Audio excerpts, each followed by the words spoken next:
Now, similar to online arbitrage is retail arbitrage, which is essentially the same thing, except you're physically going into retail stores to buy the products yourself. Now, the benefits of retail arbitrage, or the pros, are that you can use things like coupon stacking.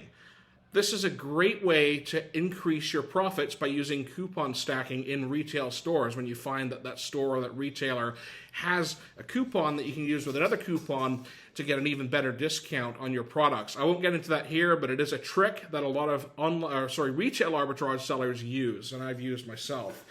You also get instant gratification because when you walk in the store, the products are readily available. So you can pick them up and take them home right away and then start prepping them to ship them to Amazon, and there's no delays that you're waiting for these things for. You can use what I call credit card hacks. So you can buy things in a grocery store or a drugstore, and some credit cards in Canada give 4% cash back at grocery stores and drugstores. So that's extra money in your pocket.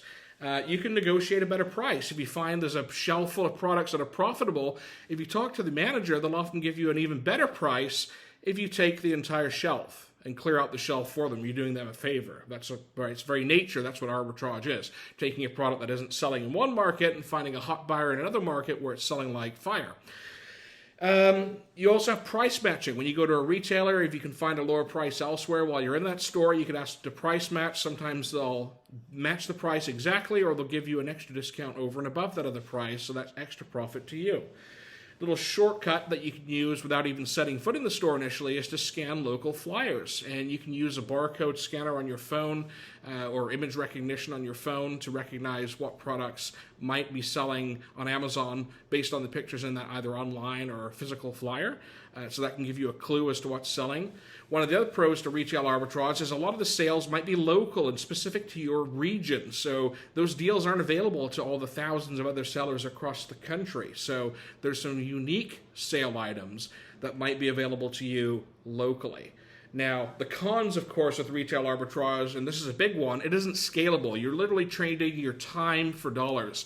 So starting out, I do recommend it's a good way to get some really high profits on lower volumes. When your time's less valuable and you're starting and you need capital to invest in your business, sure, it's great. But as soon as you start to learn the ropes, I would phase out retail arbitrage and go into online arbitrage because you can scale the business. You don't want to be trading your time for dollars in this business as often as possible. You have to pack and ship the products yourself, and you have to buy the packing supplies now and pay for the shipping from your home to Amazon. So that's another con to retail arbitrage, and also it's very time consuming. You also have space constraints because you can only fit so much in your cart or in your car or in your house or garage when you're buying retail arbitrage products, right? So that's a big limitation as to how much you can buy. So again, it's better for low volume, high profits starting out. I wouldn't recommend doing it full time as you start to learn this business.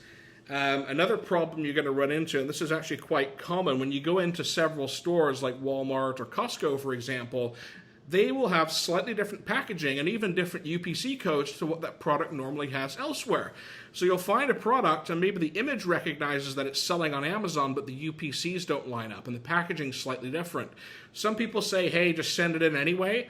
Against Amazon's rules, it's a surefire way and eventually get your account suspended if you do that. So that can be frustrating and also time consuming when you're looking at products in store and you can't even find them on Amazon because that packaging is specific to that retailer and can't be sold elsewhere.